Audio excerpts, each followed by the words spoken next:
motivates you to go to an event like this? What brings you out? You know, I've been so lucky to have had the experience I've had during my life. And, you know, part of it is personal, part of it's professional, but then there's an enormous, I think, public trust and sense of responsibility. And the experiences I've had are intensely personal, but at the same time, I think there's value in them. And so what do you do with that experience? And I decided to write a couple books about it. One, a book of ideas, that it's in 20 languages, that book, all around the world. A book of images, where we donate all our profits to the Red Cross, because I think it's important for people to actually see the world for what it truly is. But in addition to that, I work with schools all the time. I'm speaking to a bunch of school kids today to try and let them see the opportunities that exist for them, to talk about the life, the extreme life that an astronaut has, because when you look at it, it tends to maybe have some lessons that are useful for everyone. And then I tie in with schools using Skype and things on a regular basis. I teach at university. So to me, all of that, in fact, the music album that I have coming out as well, to me it's all part of the same piece. And that is to try and share and wring as much benefit as we possibly can out of the experiences that I've been lucky enough to have. Now, one thing I wanted to get your take on, the discovery of the liquid on Mars. Mm-hmm. What was your reaction to that? We've known there was water on Mars for a long time, because even one of the Canadian experiments helped prove that there's water ice locked up in the poles. But there's a big difference between frozen water and actual flowing water. And to see flowing water, even though that's no guarantee of life, anywhere on Earth that there's flowing water, there's life. You know, it's just, it's one of our prerequisites. Now, that's pretty salty water there, and the temperatures are very cold, but it's like one step closer to finding out if we're alone in the universe or not. And it maybe makes Mars, even with the movies like The Martian and things, seeing flowing water makes Mars even more alluring as a destination, not just for robots to go and sort of slowly move around, but actually for people to go and have a look. It's a really fascinating and thought-provoking discovery. Yeah, what do you sort of see as the future of space exploration or space travel in general in the next 10, 20 years? Well, exploration doesn't stop. I mean, we're all explorers. Just look at a one-year-old. You know, we learn to walk before we learn to talk, and that's because we need to physically explore just to develop as a species. You have to go do things directly to truly understand, and exploration all around the surface, exploration under the ocean, and exploration in space is all the same. And we're always just limited by technology, you know, and before we invented navigation and sailing ships and the wheel and steam engines and airplanes, and, you know, it's slowly allowed us to explore the whole world. And for the last 50 years, we've invented things that allow us to start exploring vertically. And so there's nothing magical about it, it's just normal. And we've been living on the space station for the last 15 years, just 1 month shy of 15 years. So that's like permanent habitation off of the Earth. We left Earth in November of 2000. And I think from there we'll go to the moon, just sort of like we went to Antarctica for the last 100 years, set up a semi-tended research station, then a permanent research station on the moon. And eventually we'll have invented enough things that we could maybe take the chance of going as far away as Mars. There's no big rush to it. It's just a natural progression of using the best of our technology to explore. So my best guess, space station for another 10 or 15 years, and then the moon for a generation or two, depending how fast we invent things, and then eventually Mars and beyond. Cool. Now switching gears, what made you want to release an album? I know you played music up in space, and so what was the motivation behind that? I've been a musician my whole life. I've fronted bands for the last 20 years, played in pubs and festivals and things. I've written a bunch of music. There's a Canadian guitar up on the space station, actually. It's a Larrivee made here in the Valley. And I'm a musician and a songwriter, so I knew when I was on the spaceship, if I got any spare time, I was going to play that guitar.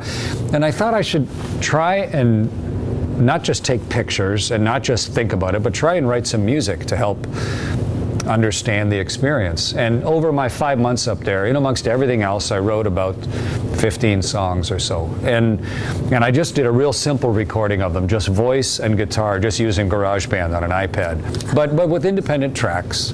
So I have these recordings, and I haven't done anything with them. It's been 2 years since I got back. And I just sort of like the photographs. I thought this is stupid not to release. Let people have a listen to it or a look at it. And so I started working with Warner Music in Canada, hired Robbie Lackritz, who's a great producer, and we didn't touch my voice, we didn't touch my guitar. That's done in space, and the songwriting. And then he just put instrumentals underneath, sort of like I did with the Space Oddity cover that I did. And the album's called Space Sessions, Songs from a Tin Can. Yeah. And it's a complete work of art from someplace beyond Earth, which the first time that's ever happened. And it's sort of like another way to explain what it's like up there. And all my profits from the album go to music education in Canada. It's not something to cash in. It is, to me, one more way to try and let people see what it's like in this early stages of leaving Earth, what it's like to live off the planet for part of your life, and the perspectives that it brings. And I'm really delighted with how the music came out too.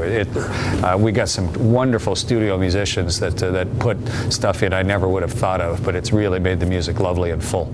And that's released on the 9th? That album comes out October 9th. Yeah, it drops. There's been pre-orders and things up to this point, and there's been a couple pre-release tracks, but it comes out October 9th. Yeah, no. What does Abbotsford look like from space? I know you mentioned you have... One other thing about music, I'm performing with the Vancouver Symphony in the springtime, I think around April 1st. Music that I wrote and that I wrote with my brother. Well, some of the music is also on the album, but yeah, I perform with symphonies in the East, and this will be the first time I perform with the Vancouver Symphony. And it's a lovely way to tell the story as well, because there can be visuals, tell some stories, play music with the symphony. It makes for a really full, I don't know, sensory assault of an evening. And Abbotsford from space. Yeah, you have a little bit of history here too. I have. Well, I lived in Victoria. My mother-in-law lives in Victoria. I did basic training in Chilliwack, just up the valley a little ways.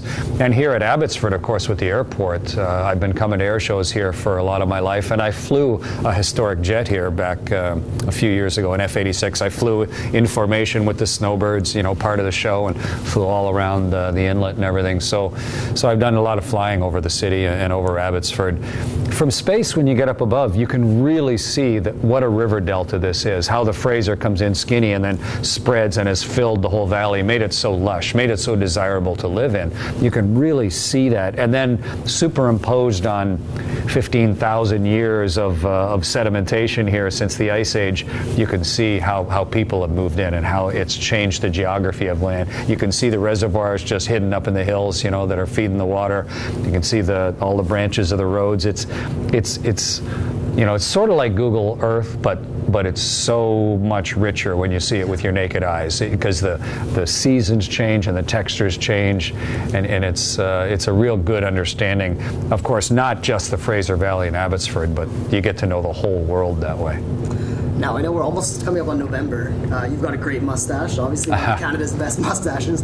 What Movember tips do you have? So I've had a mustache since my 18th birthday, and I've been working with Movember for several years, including from space. Yeah. I think it's a great way to raise funds for men's health, of course, for a lot of the different issues that men face, including prostate cancer. But it's just kind of fun. Everybody, all men are born with the innate ability to grow a mustache, and why not once a year, you know, see how your mustache comes in. To me, if the person that you spend time with likes you in a mustache, wear a mustache. And my wife likes me with a mustache, and I've only shaved it off once, and she did not like how I looked. So the mustache stays. But heck, well, you know, once a year, grow a goatee, you know, grow a beard, see how it looks, think about it. Cut your hair short, cut your hair long, doesn't really matter.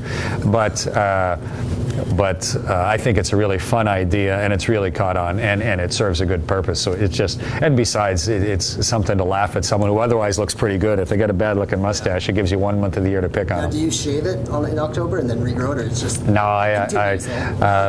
my wife is not impressed with me with no mustache, so the mustache stays. Okay. And now one last thing. I know you're a sports guy. What are your thoughts on Babcock now on the Leafs? I'm a sports reporter, so I just wanted your take. How do you think they're going to do this year? So I've been a Leafs fan since I was a kid. My great-grandfather was a trainer for the Leafs, actually, so there's no choice. And when I first started becoming aware of hockey, they were the world's best team, and they were winning every year. So I'm not going to change allegiances just because they've had a 48-year dry spell, or one rough lifetime. But actually, I really thought what they were lacking in the last couple of years was extremely high caliber, respected leadership. They've got a lot of talent on the team. They've got some really strong personalities, and Babcock is a great move. And I think what the owners of the team signaled partway through the year was, hey, we would really like you to come and coach this team. And everything he's said has been really positive. He's thrilled to be coaching the Leafs.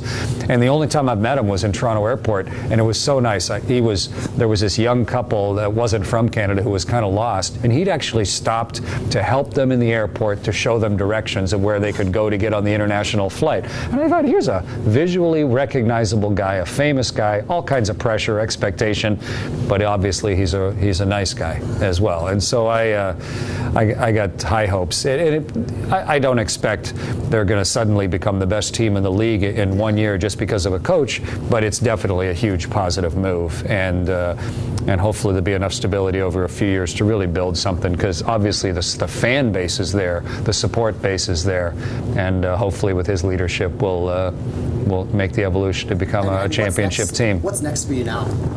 I do a lot of different things. I'm hosting a show in Toronto at Massey Hall called Generator, which is a science and comedy show on the 28th of October, which should be a really interesting thing. Make people laugh, but also think. I'm developing a cartoon series on YouTube called It's Not Rocket Science, which is a history of science, sort of an educational thing. I work with schools all the time. I teach at the University of Waterloo. I'm on the Space Advisory Board for the country, so when the next government comes in, we'll be helping them shape space policy. Writing a third book. There's lots of things going on. And I do a lot of speaking all around the world on ideas and how to make the most of what you're given, how to put together a team to do things that are really complex, and how to achieve stuff that is right on the edge of impossible, like building a spaceship or challenging yourself to do something that may not even have existed when you were a kid. A lot of the talks I give, of course, are to help communities raise funds or for good causes. And Habitat for Humanity, I've spoken for them before, their fundamental purpose is so good. It's good for society to recognize that some people just need that threshold up. If you can just get them out of a set of circumstances into another set of circumstances, suddenly they can flourish. It happens in the plant world and in animals. You see it all the time, and of course it works for people if we can just organize ourselves. And what Humanity does, especially the Upper Fraser Valley, is they're just a huge enabler. They work with other organizations to provide things to them if they need it. People donate both things and money. They donate time, which of course is one of the most precious things, and they have helped so many families here in this part of Canada, but all around the world as well. And so for me to help them raise funds tonight, I'm proud to be asked.